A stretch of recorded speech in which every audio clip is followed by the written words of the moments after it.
Welcome back. Baga nagaan deebitan, baga nagaan dhuftan. Kun podcastii Ilma Hormaati.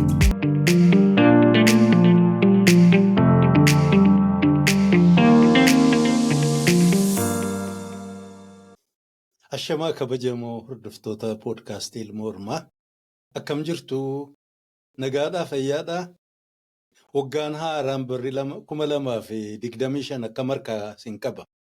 Milkiidhaan eegaltammoo egaa akkuma argitan kana xiqqoo babbareedeen jira. Homaan arganne kanumaan gabaadhuma qabanooftuu dukkanootuu kana keessatti olii gadi erbee koo raasaa jira.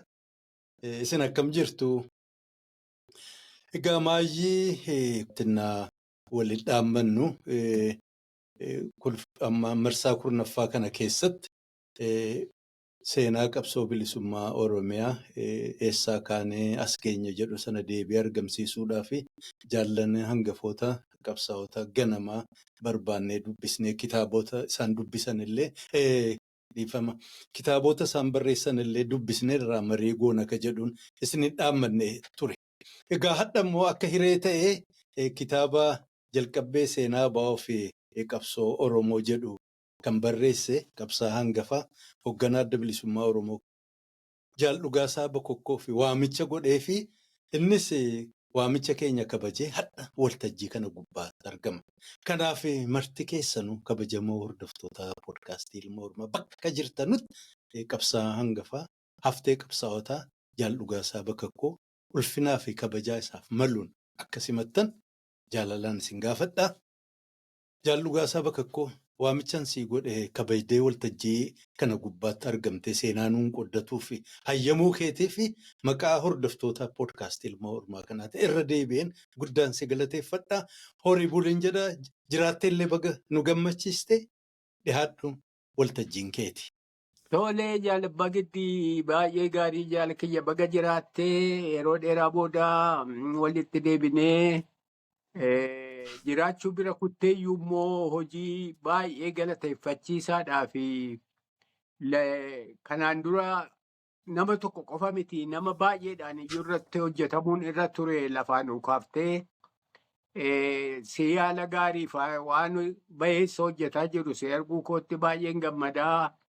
Hojii hangammaa raawwattan hundumaatti faanadhaan ture baay'een gammadaa jaallanatti dubbiste hanga danda'ametti dhugaa irratti of ittisuudhaaf waan sirrii dubbachuu isaaniitiif baay'een itti gammadaa ture. Kun immoo waan quba qaburraa nama yeroo dubbatee akkasitti walitti qabamee taa'uu inputii guddaa ta'a nama argitee seenaa qabsoo uummata Oromootii fi walumaa gala seenaa Oromoo barreessuu fi kanaaf hojii kanatti baay'een gammadee kanaafinis immoo carraa naa kennitee fi baay'een si galateeffadhaa dhufuu kootti si gammadeera waan danda'amu waliin dubbannaa fayyaa ta'ii baga jiraattee jedheen jalqabaanis. Hayyee dhugumaan baga jiraatteellee nu gammachiiste baga jiraatteellee kunoo deebinee jaawwal argine. Egaa hadhaa mariisii waliin gaggeessuun takkaa immoo seenaa qabsoo bilisummaa Oromiyaa kan adda bilisummaa Oromootiin gaggeeffamaa ture waan sirraa barannuun dura. Egaa ati qabsoo keetti hin dhiisne hordoftoota sagantaa kana amma dura isin dhaameen ture Jaal Dhugaasaan kitaaba jalqabbee seenaa ba'oo fi qabsoo Oromoo jedhu barreessee jira. Jaal Dhugaasaa mee waan kana egaa qabsoon kun hadhaa hedduu keessa dabarsitanii bu'aa ba'ee baay'ee qabdii wareegama hedduu kafalee namni gariin hin jiru lubbuun nu biraa wareegamanii jiranii kaan immoo bakka hedduuf faca'ee jira. Sababa haala qabsootiin dookumentiin walitti qabamee arkaayiviin itti dhaqanii waa keessaa fuudhanii ilaalan hin jiru.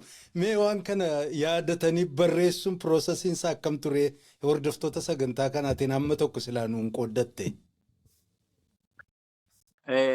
Dhugaa keetti bagiddii maal seete waan kana waan biraadhaan qabamuurraa kan ka'ee carraan isaatti argamee hin hojjetamne garuu yeroo hundumaa'u anaa fi jaallanni hanga tokko kabiroos sammuu keenya dhukkubsaa. Qabsoon kun addi bilisummaa Oromoo fi uummanni Oromoo waliinuu qabsoo hadhooftuu keessa qaxxaamuramee dhugaa dubbatuu fi seenaa qabsoo egaa nuti kanuma keenya beennaa. Garuu akka seenaa qabsoo bilisummaa tokkotti dhaabni yookaan qabsaa'onni hoo dhandhaman waan hamtuu hedduu keessa darban kan akka dhaaba keenyaa jirra jennee yaadu'anii waan hamtuu hedduu keessa wareega olaanaatu baafamee akaakuudhaanis heddumminaanis waa'ee warra lubbuun jiraniitu hin ta'in yeroo hundumaa kan nu dhibu waa'ee warra lubbuun hin jirree qabsoo kana irratti wareegamanii mirga hedduus gonfachiisanii qabsoo hadhooftuu keessa qaxxaamuranii warri darban waa'een isaanii hin ka'u. Akkuma deemaa jiruun inumaa'uu irraanfatamuudhaa fi fuuldurallee yaaddoo guddaa nutti bulchuun ni jira. Kanaaf numaaf inni milkaa'in malee egaa yaaduun inuma ture, hawwuunis inuma ture. Amma jette kana kitaaba xiqqoo kana ani kophaa koo miti jaallanuma keenyaa wajjiniin wal gargaarreetuma goone maqaatu ana maleedha.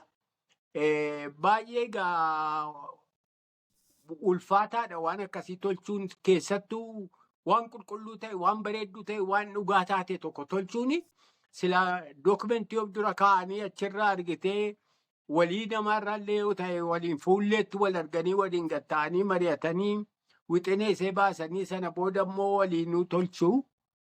Kanas wal mari'annee haa goonu malee dookumentiitti argatamee yookaan daataa barbaachisu arganneetu hin ta'in. Waluma yaadachiisuudhaan guyyaa akkasii gaafa akkasii jennee sanayyuu immoo wal mari'annee yoo goone amma erga bittinneeffamee booda silly mistakes waan hedduutu ammayyuu irraa argama. Haa ta'u garuu seenaadhaan waan wal qabatee fi gochaa yookaan taatee sana waan faallessellee guddoo hin qabu waanuma dogoggorrisaa waanuma xixiqqoo murteessaan ta'in irratti. Kanaaf akkuma tammatti jirtu kanatti nu kakaasee waan kana gochuun baay'ee barbaachisaadhaa fi dhaloonni ittaanu abbootiin keenya akaakayyuuleen keenya maal keessa qaxxaamuranii animmoo maaltu narraa eegama jechuu akka inni danda'uuf ergitee hambaama walii dhiisuudhaafitu godhamee caalaatti immoo biriifilii makaa'amte wanti kun namoota waan sirnaa barreessuu danda'anii fi dandeettis itti qabaniif madda taati waan jalqabaa irraa ka'umsa taati kanuma jedhuun waan akkasii yoo waliin coccoramtee namuu waan danda'e guggumaachee jedhee waan bareedan tokko immoo as ba'aa kan uummata Oromootiif saba Oromootiif maluu kan jedhuun sitti hima.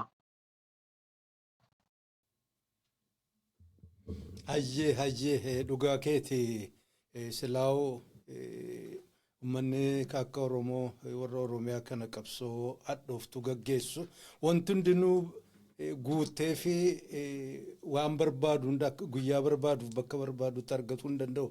Akkuma atu jette namni hundinuu waan danda'u walitti coree guutuu ta'uu danda'a. Kanaaf waan ofii keessa darbitan dhalootaaf barreeffama bifa kanaan lafa kaa'uu keetiin ani hedduun si galateeffadha. Warri si gargaares wal yaadachiisuu irratti jaallan martinu galata guddaa argadha. Egaa nuti immoo warri waltajjii kana jala deemnu waa dhagahuu barbaanna. Kanaaf mee xiqqoo ati waan hundaa waan barbaachisaa ta'e kitaaba kana keessatti barreessitee jirta.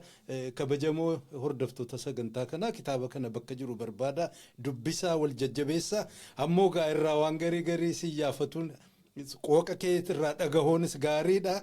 Mee gaafa dura qabsootti bobbaatan barrisuun bara warraaqsii biyyattii sana keessatti dhoohee seerri garaa sirni abbaa irree ka warra fiudaalaa nugusa waaqarraa dhufne jedhan sun diigamee jijjiiramni garaa mul'ataa ture. Uummanni Oromoos gargar faca'ee waggaa dheertuu amma jala bulee inni dhihaa jiru bahaa jiru jiddu galeessaa kibba jiru kaabaa waliin beeku haala dura gaafa qabsootti bobbaatan sana ture dhaloota haaraatiif yaadachiisaaf amma aga ta'u waan gaggabaabaa silaa irra nuu deemte. waan yeroo sanaa egaa tureera yuutii waan tureefi beektaa yeroo dirree qabsoo kana dhufnu bara durii sana waan qe'ee kana waan dubbee keetii kana waa lamaaf hin dubbattu. Tokko boostii gochuu himachuu waan akkas bakka kanaatiin dhufe jechuu ganda ofiitiif of faarsuu akka hin taane dhameenee of qusataa. Lammaffaa immoo seeftii dhumaafuu icciitti qabamu wanti hedduun icciitti waan hin barbaachifne hundillee icciitti dhuma jechuudha. So kana kanaaf hedduun dubbannu sanarraa akka ka'e gara irraanfatuuti garuu ani yeroon ilaalu duuba deebi'ee yeroon ilaalu wanti gaafa sana goone akka sammuu akka nama ammaa kanatti yoon deebisee yaade riilii anaa fi warri na fakkaatan waan sanatti yeroo seennu akkuma maadinas waan argitee bilchillii fageessanii yaaduun yookaan waan tokko reasonable ta'anii hojjechuuni baay'ee irraa hir'atuutii fi maraattummaadhuma namatti fakkaata. Har'a ijaarraatiin achi deebitee yeroo laaltu namni faamiliin isaa harka qalleeyyii ta'an hiyyeessa ta'an kufanii ka'anii mucaan kun gaaf tokko bakka tokko ga'ee dafee waan gumaachaa jireenya keenya gargaaraa ijoollee immoo isa booda jirtullee nu gargaaree mana barnootaa galchee waan tokko taanee wayyoomne jedhanii akka nama buddeen irratti naqanii argitee bilchaatee irraa fuudhanii ho'ituu see nyaachuudhaaf itti qophaa'anii ija keessa namni tusee eegaa jiru. Ati responsibilitii fi gaafatama guddaa akkasii sana gatteetuma karaa ofiin barbaadde bobba'uu jechuun sadarkuma mataatiif sadarkuma faamiliitti illee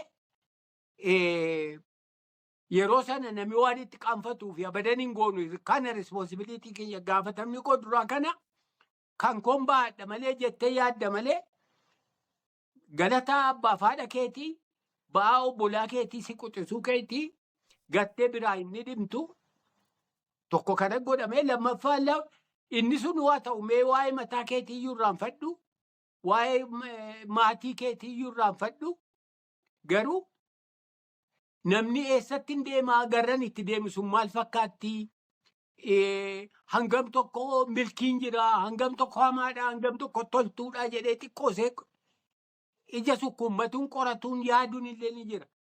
Akkuma nama waaqatti amanu yookaan haadhaaf abbaasaa faamilii isaa irratti abdatutti nama amanu guddoo tokko irratti amanneetuma kottu deemi jennaanuma kaane karaa buune.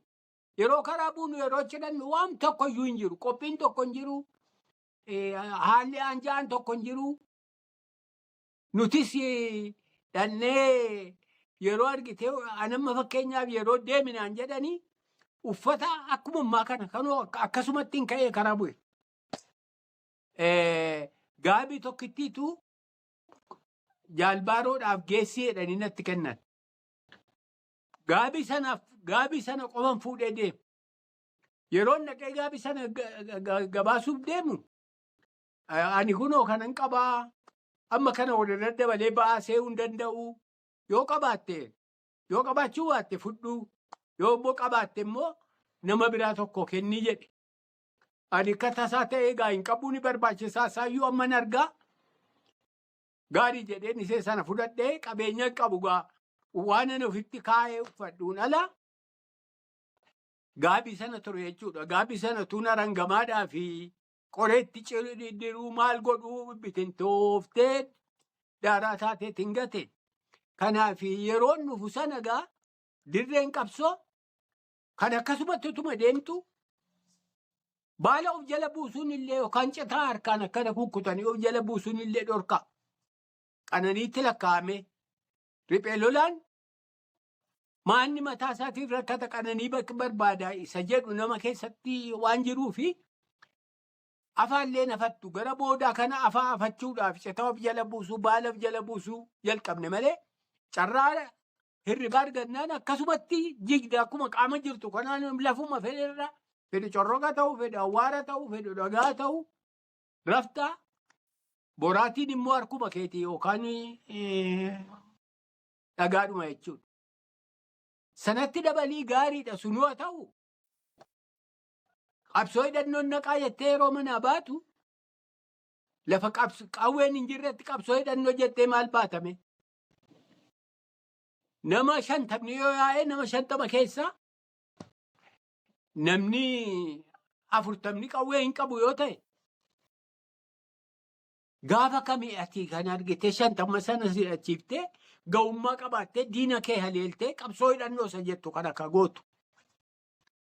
Kanaaf ani dhaqee gara torbanni lamaa booda ayyaana qabeessaanii qawwee bintoof tokko haaraasee kan tokko tokkoon dhugaaftu naa kennamee warra baay'ee carra qaboota na duras na boodas namni dhufee qawwee tun qabaatiin akka reeshoon ammasiin jedhe kanaan kaan qawwee qabaatee waardeema ittiin eeggatu ittiin diina loluudhaaf guddaa hin ta'u garuu akkanatti wal jala yaa'amaa yeroo dheeraan dabarfame utuu argitee nama hundinuu waraana jedhee kamanaa bahe sun qawwee hin qabaatin. Qawwee hanga xiqqoo tokko walitti kennanii humni kun qoqqoodamee harkuma duwwaa yaa'aa jiraatu jechuudha. Fuula hidhannoo qofaan miti fuula nyaataatiinis wanti nyaatan, wanti dhugan, wanti uffatan homaa tokko kan hin jirre qabsoon jalqabame. Isa sanatu hir'inaan waan guutame kana keessaa bahee qabsoo adda bilisummaa Oromoo, qabsoo saba Oromoo ta'ee fruitful ta'ee waan hedduu argamsiise. Kanaaf utuu qophii gahaa gochuudhaa fi reasonable yaaduunii fi yaada sirrii irratti immoo hirkatanii tarkaanfii fudhatu wanti jedhamu jiraate addi bilisummaa Oromoo kunu keessattuu karaa qabsoo hidhannootiin hin utubamuu hin jalqabamus asis hin geenyu ture. Maaliif waan si ajaa'ibu gaafas qofa miti gaafasii kaasee hanga har'aattu aanjaan qabsoo hidhannoo adda bilisummaa Oromootiif yookaan Oromoodhaaf uumamee hin jiru. Haala hir'inaa sana keessatti akka gowwaatti akka wal'aalaatti akka nama yaaduudhaaf tilmaamuu hin dandeenye bilchila hin qabneetti ittuma of darbinee akkuma jaamaatti waa hojjetuun keenya bu'aa fide qabaa. Yeroo tokko tokko perfect ta'uu barbaaduun waan gaggaarii akkanattiin deemuun sun harkayyuu nama hidheetu toomaan hojjetan iyyuu hafta. Egaa akkas turee siin jechuuf hin jedhe kan qabsoo jalqabuudha akkas fakkaatti. Kan immoo utuu qabsoodhaan manaa hin bahini nuti naftanyaa waan jedhamu kana hanga high schoolitti hanga argitee 12ffaa barannee Finfinnee san booda nutti dhugaan siin jedha ijoollee keenya warra nu dura jirantu dhaqanii yeroo ganna galanii naftanyaan nafti jedhanii naftanyaan kana jedhanii dudubbatanii nutti mani malee waanuma naftanyaa kana waanuma seeyyuu hin beennu. Maali ijoolleen Guraageen warri Eertiraa Tigireen Amaarri biyya keenya ni jiru haa jiraatan malee jalaaf gubbaan iyyuu hin jiru. Garuu nu jalatti bulan yoo jala jechuun jiraate walqixa turre yoo nu fakkaatan malee nuti nama tokko iyyuu hin fakkaanne. Waan hundaanis ofirratti abdiidhaa fi kanatu jira. Ijoolleen sun iyyuu waan biraa waan hin beekneef ilmaan naftanyaa kanu keessa jiran kan Eertiraas haa ta'u kan abbaan fedhe Guraageenis nu Oromoodhuma ta'uu tattaafatan malee kan amma erga Finfinnee ba'anii arganii yeroo afaan Oromoo dubbattu nama galagaleessa ilaalee inni kun immoo galagaleessa ilaaluu bira dabree numaa'u afaan shibbiraa maalii dubbatta afaan maalii dubbatta ati gaallijjifaa waanuma tokko kanumti keeyyuu siin jedha kan Habashaa qofa dhiisi. Warra akkasii kanaa wajjin nuti giruuppii uumnee afaaniinis deebisaa kennu arrabaanis harkaanis walturmuudhuma dalagaa godhanne baroota hanga duraa tokko. Ani giruuppii gara 5 ta'u keessan jira. Yoo giruuppii tokko keessaa baane giruuppii kan biraa wajjiniin yoo kilaasiis dhaquu ta'e yoo magaalaa bahus ta'e yoo karaarra shirshirri miila diriirfatus ta'e giruuppii maayyaana. Giruuppii kanaan egaa akka waan Oromummaa babal'isuun haasa'uun konfidensii ofii agarsiisuun rakkoo kana nuu furuu tokkotti namaa walitti bu'aa oolla. Baay'ee ekstiriimii deemaa turre waan akkasii irratti amma yeroo ni ilaalu waan gowwummaa wallaalummaa waan hin barbaachifne hunda keessa seenaa turre. To the extent of ijoollee Tigiree, ijoollee Oromoo faa girlfriendii godhatuu barbaaddu faa tumna beektaa. Ijoollee durbaa kan keenya faa kaballee dhiiraa waan akkamitti Amaaraa wajjin akkamitti Tigiree wajjin fira taatan faa jenne waan hin barbaachifne keessa seennaa. Mana bunaa yoo dhatte afaan Oromootiin ajajannee yoo isheen hin beeku jette dhiibnee deemnaa. Baasii keessatti akka goonaa. Karaa piyaasaa kana kaan walakkaan gara gamaa goree kaan gamana goree geeraraa weeddisaa faa wal jalaa fuudhaa waliin lallabaa faa deemnaa. Kafeteeriyaa faatti horgitee dama sachii nyaata fudhataa jiruu fi isa ulaarra jiru tufaatu walitti lallabnaa. Maali maraatuudhaa ijoolleen kun jedhee namni nutti kolfameetta gariin namaa. Nuti immoo garuu dispireet taaneeti immoo maaluma takka nama godhaa gaafa sanaanii baay'een ajaa'iba of duuba deebi'ee egaa yeroon ilaalu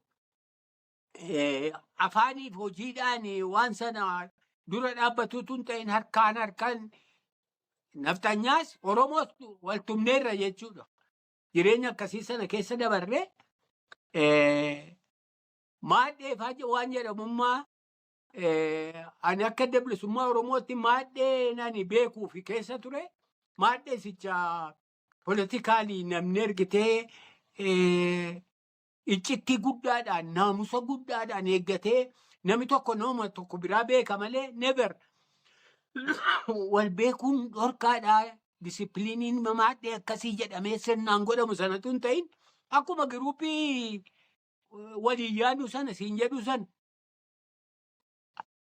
sun maadhee dhagaanuuf wanti nuti waliin hin jenne jiru giruupiidhaanii wanti guddaan dalagamu yoo jiraate akkuma walirra waa beeknuun polotikaa wal barsiisuu kitaaba dubbisuu walii hiikuu fi Sooshaalizimii fi maarkizimii sicha gaalafa qabate sana hanga tokko tattaafatuudha. Waan naashinaalizimii kanas ilaaluudhuma ture sunuu hanga ga'u miti. Kanuma wajjin hojjenna malee tarkaanfii nu fudhanna jennu hin jirusi. Hojiin maadhee waan biraa miti. Kanaaf inni kun egaa walumaa dhufnee akkaataatti gadi baanee nama tumnu faayoo wal mari'amanne malee maadheen argitee sirnaa kan akkasiin jiru. Isuma sanaan maadhee jenna nuti amma. Ani ofii kooti akkuma giruupii gara 5 sansiin jedhu kana hundinuu anaan maadheedhumaa jechuun waan akkasii kana keessan ture. Karaadhuma namoota tokko tokkootiin jaallan keenya warra hangafoota waan kana organaayizii godhaniif dhaaba utuban kanaa wajjin kontaaktiin namni nu gabaasu. Abaluu akkasii abaluu gaariidha abaluu argitee kutataadha abaluu qabsoodhaaf qophiidha abaluu jedhaniiti akkasitti waa'een keenya isaan bira ga'ee kottuu deemii. Qophaa'ii gaafa akkasiin deemta yeroo nuun jedhan boocarraan naga'e jennee ililchinee dabnee akka nama argitee lootariin ba'eefitti warri dura akkasitti deemne. Deemne ati duubatti hafte jennee inni kaan gaddaadhaan wal biraa kunna. Haala nu fuuldura jiru kamaalummaa isaan beenne sanatti akkasitti itti cala'aa turre. Kanaaf haalli gaa yeroo sanaa nuti. Ijoolleen keenya baadiyyaattis uummanni keenya illee warri barattootaa fi barsiisota hin ta'in iyyuu godhaama turani. Nuti ijoollee meesoo kana wajjin illee wal lollaa. EPRP wajjiniin illee wal lollaa. Keessattuu giruupiin ani waliin ture dhugaasitti himuudhaaf. Namuma keenya kan maqaa icaatiin yookaan akka biraatti hizbi dirijjitii baanan keessa gaggalanii hojjetan illee akka argitee warra reakshiinarii dargii wajjiniin dhaabbattee itti fudhannee warri dura dhaabbataa turree fi mirqaanarraa hin qabne ni turre jechuudha. Kanaaf I can say baay'ee extremely deemnee gara anarkistummaatti iyyuu kuteera natti fakkaata jireenyi warra waliin ani turee siin jechuuf hin jedhee sana keessaa qabsootti seennee yeroo dirree qabsoodhaan qabsoo dhugaa qabsoo sicha naamusa gaafatu isa gaafatu. Isa wareega gaafatu erga dirreedhaa qabsoo dhaqee boodan jalqabee siin jechuu danda'a. Jaallee dhugaasaa guddaa galatoomee waan bara sana nu yaadachiisuu keetiif namni hundinuu silaa akkuma umrii isaatii fi akka bara isaa jiraata.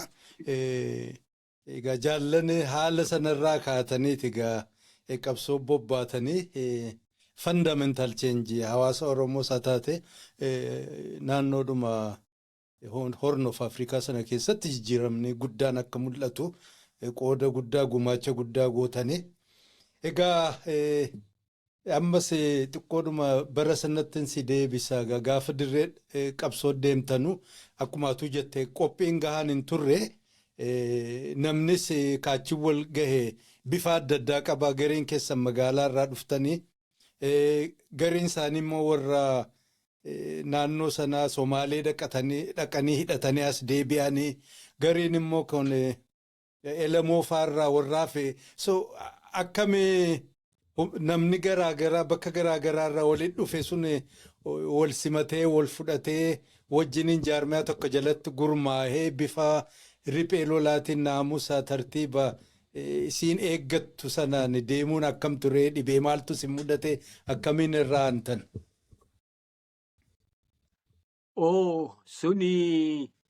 Suni barnoota guddaadha dhugaa dubbachuudha. Waan ayyaanne waan ati yaanne hedduutu si mudataa waan sana immoo irra aanuuni obsa guddaa ilaaluu daawwatuu keessa qaxxaamuruudha guddaa gaafata. Ani the majority sila naannoo tokko yeroo qabsoon jalqabamu beektaa majoritiin namoota waan sanarraa hirmatanii namoota naannoo sanaati miti. Kanaaf lafidan egaa godina ba'aa waan tureefi namuma hanga tokkotu makamee bakka biraatii jira malee wayyamni qabsaa'ota sana ijoolleedhuma ba'aa ijoollee kutaa Harargeeti jechuun ni dandeessa. Ani immoo Harargee utuun dirree qabsoo sana hin naqini ifama hin naqin duraa marraa lama sadiitti deddeebi'ee naannoo Harar kana maali Dadar, Qobboo, Dirreedawaa dhaqee namaa wajjiniin Harar namaa wajjiniin naggaadota kana barattoota waliin Finfinnee turre kana nama nu biraaf adeemanii achi dhaqanii qubatantu jira. Isaan faa bira dhaquudhaan xiqqoo see familiyeer ta'aa dhufuunii fi jaalala Oromummaa kana gaa akka biraa tokkotti akka sanatti argitee firaastireetii taanee namatti bubuunee rabshaa goonee rakkannee maala jennu malee gammachuu guddaa tokkos nutti bulaa dhufe maanni edaa nama qabna nuti edaa nuti ganda keenya qofa miti edaa Oromoon akkana bal'aadhaayi edaa Oromoon afaan mimmi'aa akkana kan koo kanarra jallaa xiqqoo see dogoggora fakkaatu kana garuu baay'ee mi'aawu kanas kanuma keenya ni qabnaayi hanga sadarkaa reediyoo see Muqaadishoodhaa jirtu sana faa dhaga'uun kun faani baay'ee nu gammachiisu edaa nuti nama taphaa miti biyyi keenyas guddaa sabni keenyas guddaa ijoollee akkasii kana kan amma asallaarraas dhuftu kan karaa booranaatiif dhuftu kan ijoollee baarraa bakka hundaa kana dhufan kana mataarratti baanna nuti keessattuu ijoolleen karaa waliin dhufnee qoqqoodannee of keessaa qabna tokko yookaan lama of keessaa qabna baay'ee wal jaallannaa.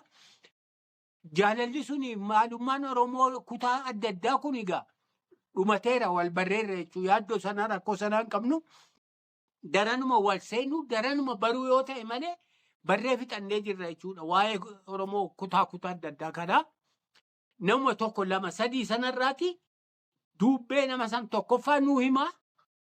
Lammaffaa immoo jireenyuma isaarraaf afaan isaarraaf waan inni ta'u fakka inni jiru irraati warri isaanii maal fakkaatu kan jedhu barra waa'ee Oromoo gaa nuti warra akka kiyyaa sana hanga tokko bulleeffannee deemne jechuudha. Garuu yeroo achi dhaqxutti baay'ee rakkisaadha. Anamma say for example namni yeroo wal dubbisu yeroo hundumaa dirqiidhuma ammayyuu sirriitti hin jedhaaf dhiisaan beeku. Assalaamu alaikum yeroo jedhu nichi qabraa immoo waan deebisuu qaba miti. Ani akkanii jedhu sanan beeku. Salaamu alaikum jedhe ibsaa hordofaa jedhanii natti qoosu beektaa. Akka gaariitti hin jedhu nagaadhuma wal gaafatu sanarrattuu ni dogoggorama. Haasaa guutuu dhiisiiti. Kanaaf wal fudhatu waan hedduu jira sitti kolfama. Kitaaba sana irratti illee tuqeera. Gaaf tokko egaa nuti dabballeedha. Afaan akka gaariitti loqoda sana beekuudhaa baannu assaayintii taanaa abalutu waan politikaa kana xiqqoo hubataa. Naamusa kana isatu himaa uummatatti illee isa taasaa jedhanii si ramadu ni haasofta. Erga walakkaa sa'aa dubbadhee booda namni tokko namaddiidha. Uummatu maal jedhaa jedhan. Look, waan ani haasa'aa ture sana I was wasting their time. Kan koos kasaanis balleessan ture jechuudha all that time. Qaanfadheetumaan kolfaan dhumneetuma nama biraa kan argitee isaanii galuu danda'u dubbadhati boo jennee ani taa'ee suuta gaa jireenyuma keessa barataa walumatti haasa'uu danda'uun iyyuu salphaan turre. Haa ta'u garuu rakkinni sun jiraatuutti kolfaa qoosaa gammadaa fi walirraa baranne malee wal qorrifatu inni haasaan beeku akkasii namachiiti akkana jedhanii wal dhiibuutu hin ta'in akka sana jaallatuudhaaf itti gammaduu ture. Amma ijoollee Booranaa tokko ture waraana milishaa dargiin gaffuudhee deeme wal jalaa dhuftu seenii nama 9 taateeti jalaa baatee salganuu nu bira dhufte. Gaafa sana Oromoo dhumtii naannoo meeqaa gaa hundinuu isaan irratti deebi'ee namni orba naannoo hundaa'u ni jira. Kan fedhiidhaan rikiruutti ta'ee dhaabni ergee sini jira bakka adda addaarraa. Sana malee immoo mootummaan Somaaleetii fi mootummaan Itoophiyaa wal loluu sanaan milishaa jedhee nama walitti guuree waraanatti naqee achi geesse. Milishaan suni 20-30 akkuma wal beekutti yaa'ee bada. Inni sana tarii boodallee ni kaafna ta'a. Madda hidhannoo guddaa nuu ta'e humna guddaa nuu ta'e warra sanarraa qawwee fudhataa turre. Ijoolleen 9 sun Booranni akkasittiin dhaabatti dabalamtee baay'ee goototaa baay'ee loluu qawween isaan fudhatanii dhufanis qawwee bareedaa faal jedhamu tokko fidanii dhufanii waan hundaanuu akkuma qaroo ijaatti ilaallaa. Garuu haasaan isaanii namni yeroo boqonnaa qabu yookaan yeroo inni abinarra hin jirre yookaan yeroo barnootaas haa ta'u isaaniin marseetuma irraas barataa itti kolfaa gammannee baay'ee isaanis egaa akkasumatti jaalala akka jaallataman waan beekaniif hin mufatanii hin dallananii namuu hundinuu inni kaan tokkotti kolfaa inni kaan immoo isatti kolfaa dabareema walitti kolfaati afaanumayyuu walitti barattaa jireenyas akkasuma. Kanaaf Oromummaadhumaafuu Oromooma baruudhaafuu piraaktikal ka ta'e dirree irratti gadi teesse wal baruudhaaf waan guddaadha.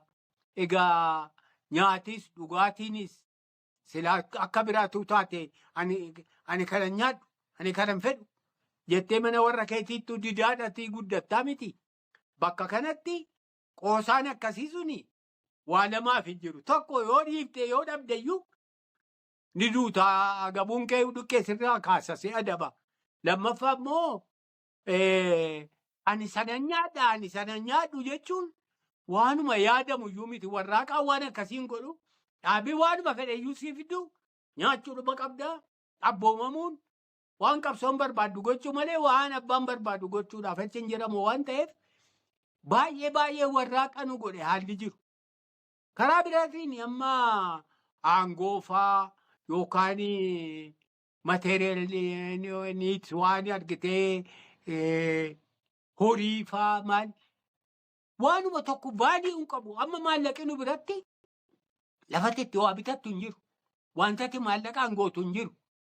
Dhaabnitu maallaqa qabaate hoo baadhu jedheetuma tokkotti fe'eetuma ba'aa godhatee ittiin deeme yoo ta'e malee maallaqa kuni karaaniin kana godhadhaan hin jiru. Yoo guddate dhaabni ittiin gaala yookaan loon yookaan re'ee bitee yookaan ittiin waraanaan waliigalatti godha malee namni tokko waan horiidhaan godhatus hin qabu.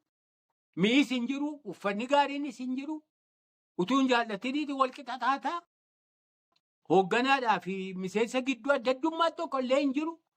Gaafatama hojii sana yoo ta'e malee waan humtatti ittiin warra kaan biraatti bokoktee yookaan irraa olaanaa of gootee akka biraa tokko privileejii taatee itti jiraattu tokko iyyuu hin jiru.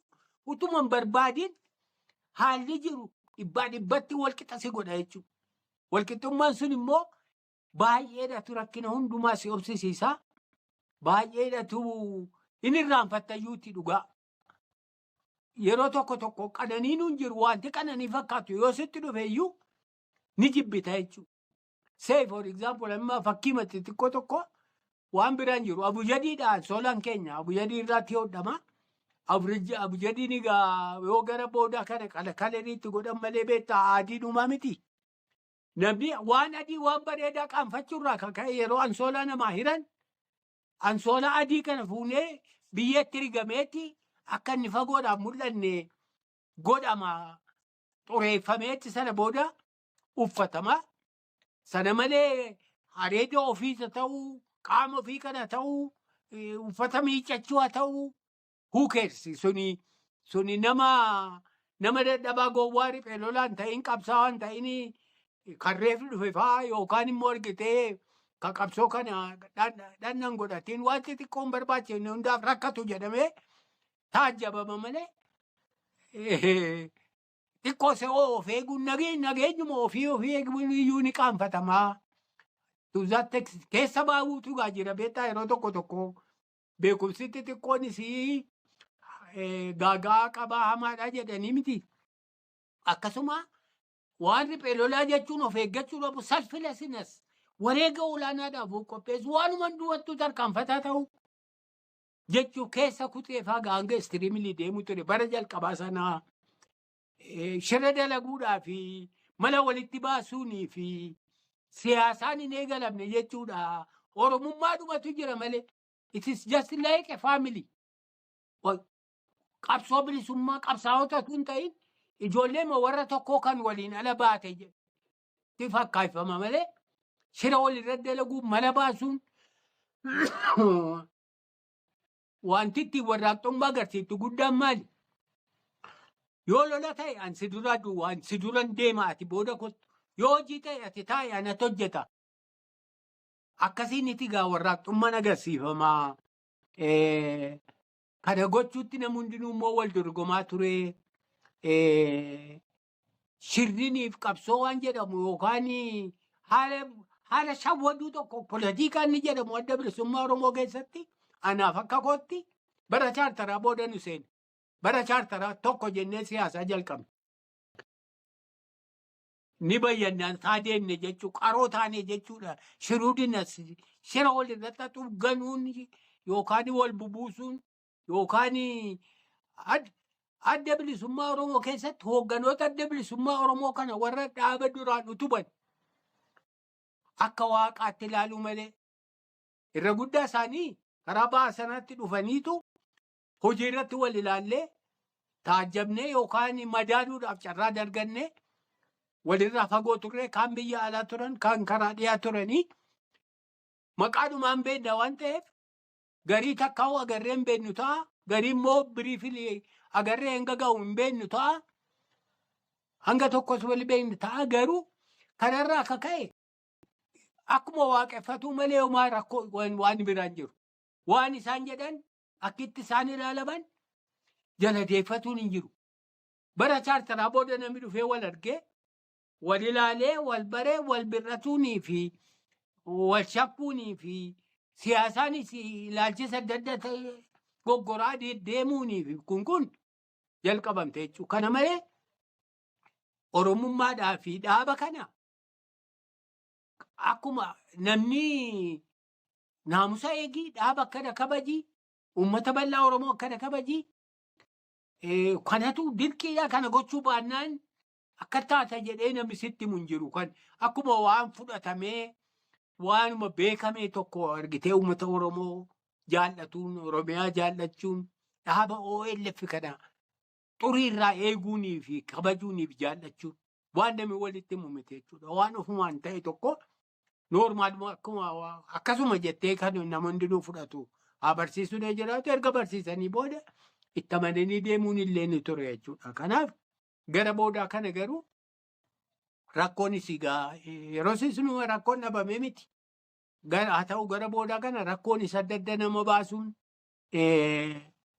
siyaasaan Tigree irraa barannu suma jirti beektaa xiqqaattu hanga ga'u irraa barannu malee Shaabiyaa irraas jal'inaa fi dogoggora micciirama fa'aa baranneef inni kan keenya irratti walirra piraaktisii gochuuf yeroo ati kaatu anoo duroo waan akkanaan beeku isa kana natti dhuftee ni gaanaftu beektaa akkasitti ture bara durii sana bara jalqabaa sana dhugaan siin jedha wallaalumatu warraaqaan godhatee hin beeku absoluutili warraaqxummaa guddaatu jira siin jechuuf hin jedhu.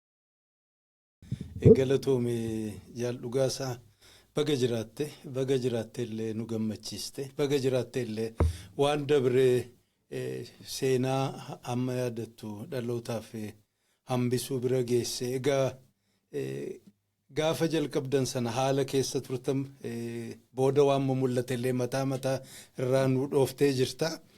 Egaa hawaasa akkas guddaa ganna dheeraa jaarmiyaa ijaarsa instituushin mootummaa biyya ka walitti qabu hin qabne kana takka jedhanii ijaaruu qofaa miti waan ofii amma dura bal'inaan godhee hin beekne riphee lolaa ta'anii loluun amma gaafa achi bobbaatan yoo namni lamaan takka mootummaa dargii keessa leenjifamee bahee gariin Somaalee irraa qawwee fudhatee yookaan biyya Arabaatiin leenjisa gaggabaabduu ka fudhate malee riphee loltummaa jaarmiyaa riphee lolaatiin qabsoo gaggeessu ka beeku keessaa muuxannoo argate hin jiru akkamiin waan duwwaa irraa kaatanii akkamiin humna waraana bilisummaa Oromiyaa ijaaruu dandeessan.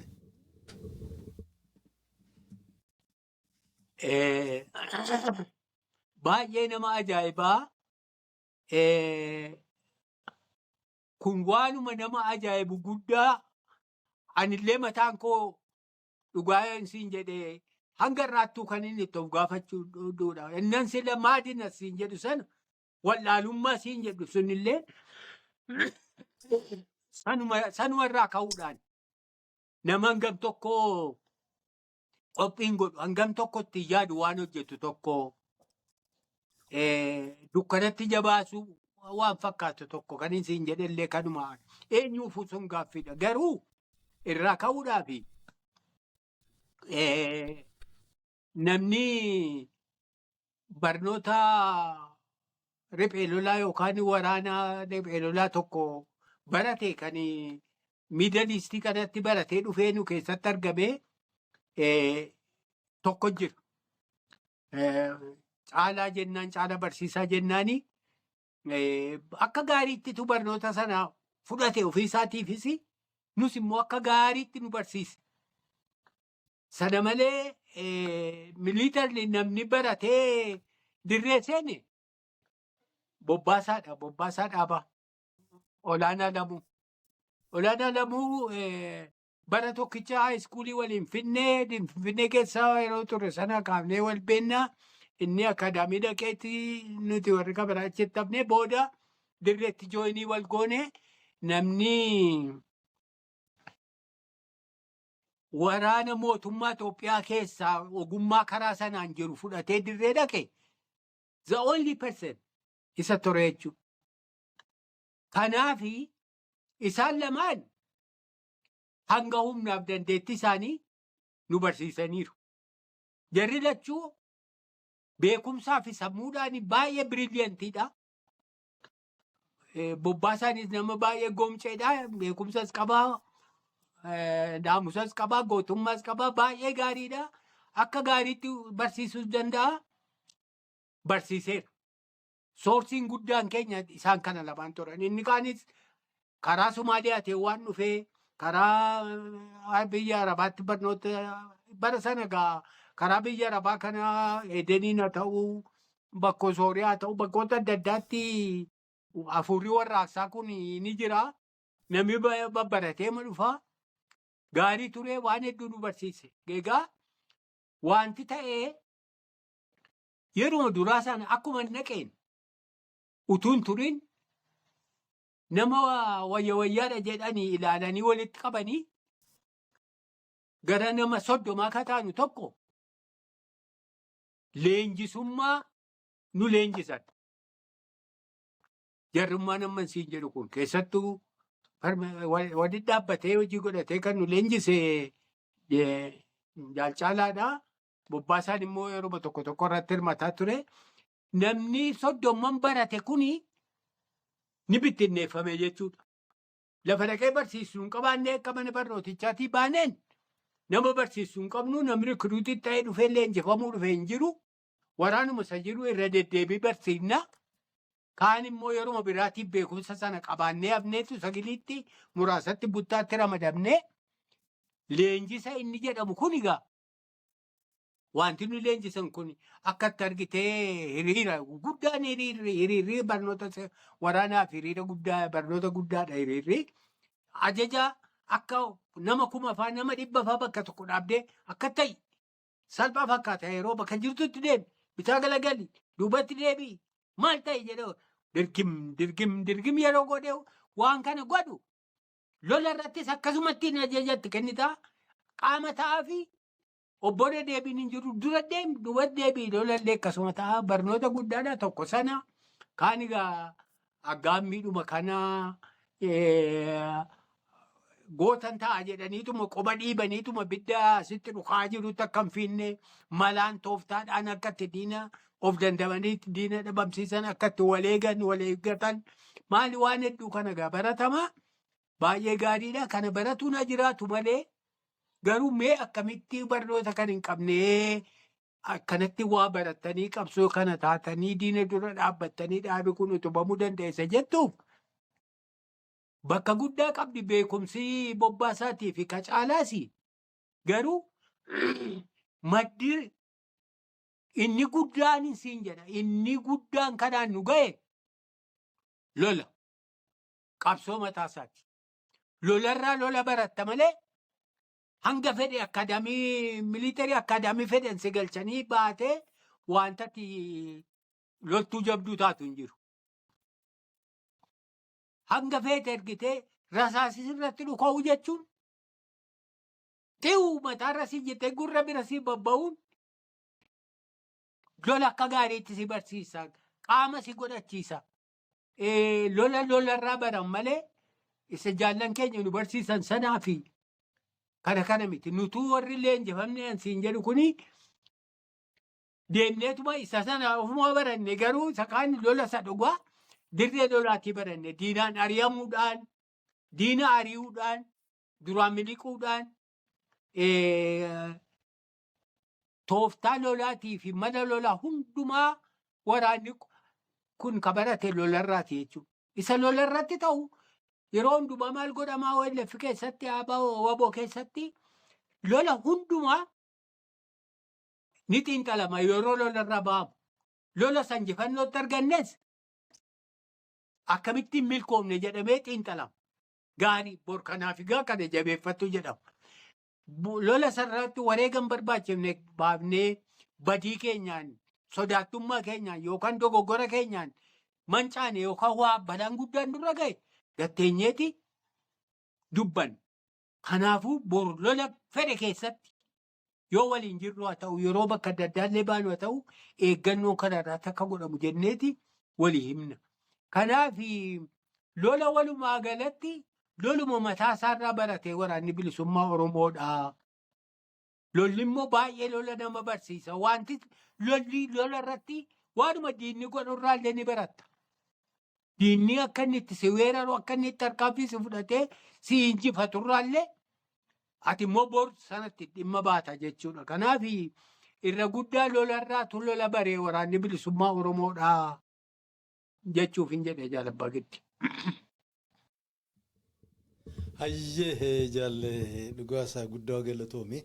Egaa waa hundaa'u bakka inni irraa ka'e yoo beekan sadarkaa hadhatti jiran kana appreciate gochuu warra immoo jalqabbii sana irra bobba'anii wareegama qaqqaalii kafalanii hadhaan nu gahan kanallee galateeffachuu ka dandeenyu waan kaleessaa sana akka gaariitti yoo beeknedha.